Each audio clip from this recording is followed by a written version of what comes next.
Mario Balotelli, the footballer who could have been a legend. एक ऐसा footballer जिसके पास दुनिया को हिला देने वाला टैलेंट था. Powerful shots, incredible confidence, और गोल के सामने एक अलग हाई लेवल का मैडनेस. उसने मैनचेस्टर सिटी को प्रीमियर लीग जिताने में इंपॉर्टेंट रोल प्ले किया. इटली के लिया यूरो 2012 में जर्मनी के खिलाफ 2 गोल्स खाक दुनिया को शॉक खा दिया.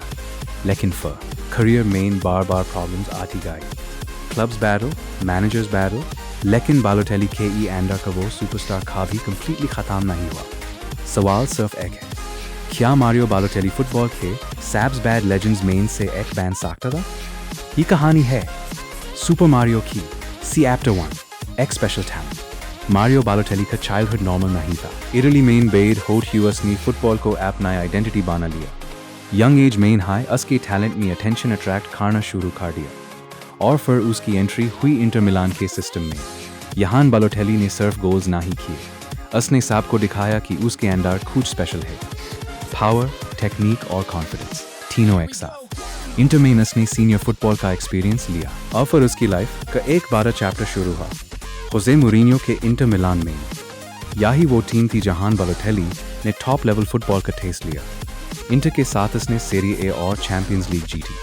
लेकिन बालोटेली का नेक्स्ट स्टेप और भी बड़ा था, इंग्लैंड. चैप्टर 2, मैनचेस्टर सिटी और वाई ऑलवेज मी. 2010 में बालोटेली मैनचेस्टर सिटी पहुंच गया और यहाँ से सुपर मारियो का एरा शुरू हुआ. मैनचेस्टर सिटी में उसकी पर्सनालिटी बिल्कुल अलग थी. कभी इनक्रेडिबल गोल्स, कभी क्रेजी मोमेंट्स और कभी इजी हेडलाइंस जो फुटबॉल से ज़्यादा बालोटेली के अराउंड होती थी. लेकिन एक बात अंदर आया. 2011-12 प्रीमियर लीग सीजन का वो हिस्टोरिक मोमेंट. मैनचेस्टर सिटी को प्रीमियर लीग टाइटल के लिए फाइनल डे पर विक्ट्री चाहिए थी. QPR के अगेंस्ट मैच सिटी स्ट्रगल कर रही थी और स्टेडियम में टेंशन बाती जा रही थी. बालोटेली भाई मैच में था और फिर सिटी ने कमबैक किया. अगुएरो का फेमस लास्ट मिनट गोल. मैनचेस्टर सिटी चैंपियन बन गई. बालोटेली प्रीमियर लीग चैंपियन था, लेकिन उसकी सबसे आइकॉनिक मेमोरी इंग्लैंड में शायद ट्रॉफी नहीं, बाकी एक सिंपल मैसेज था, व्हाई ऑलवेज मी. एक शर्ट, एक सेलिब्रेशन और एक प्लेयर जो फुटबॉल वर्ल्ड को कॉन्स्टेंटली सरप्राइज करता था. चैप्टर 3, इटली का सुपर मारियो. क्लब फुटबॉल के बाद बालोटेली ने इंटरनेशनल स्टेज पर भाई अपना इम्पैक्ट दिखाया. Euro 2012, Italy versus Germany semifinal और सामने थी जर्मनी, टूर्नामेंट की स्ट्रॉन्गेस्ट टीम्स में से है. लेकिन बालोटेली ने वो मैच अपने नाम का लिया. 2 गोल्स, 2 मोमेंट्स ऑफ ब्रिलियंस और एक सेलिब्रेशन जो फुटबॉल हिस्ट्री का पार्ट बन गया. इटली फाइनल में पहुंच गई.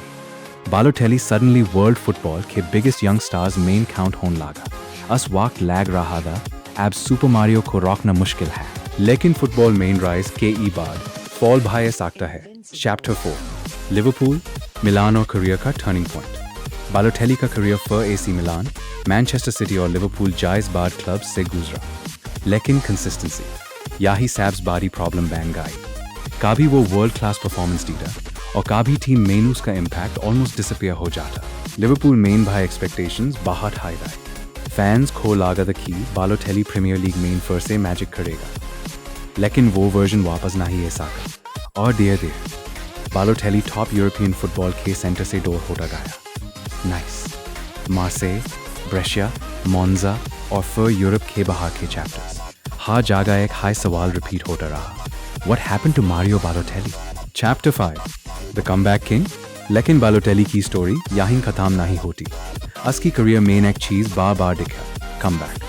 जब लोग कहते थे कि सुपर मारियो खत्म हो गया, वो फिर फुटबॉल पिच पर नज़ारा जाता, गोल्स खाता, फैंस को सेलिब्रेट खाने का रीज़न देता और दुनिया को याद दिलाता कि उसके अंदर अब भाई फुटबॉल का वो मैजिक है. बालोटेली शायद अपनी करियर में अपना हाइट्स तक ना ही पहुंच पाया जितना एक्सपेक्टेशंस उसके टैलेंट से था.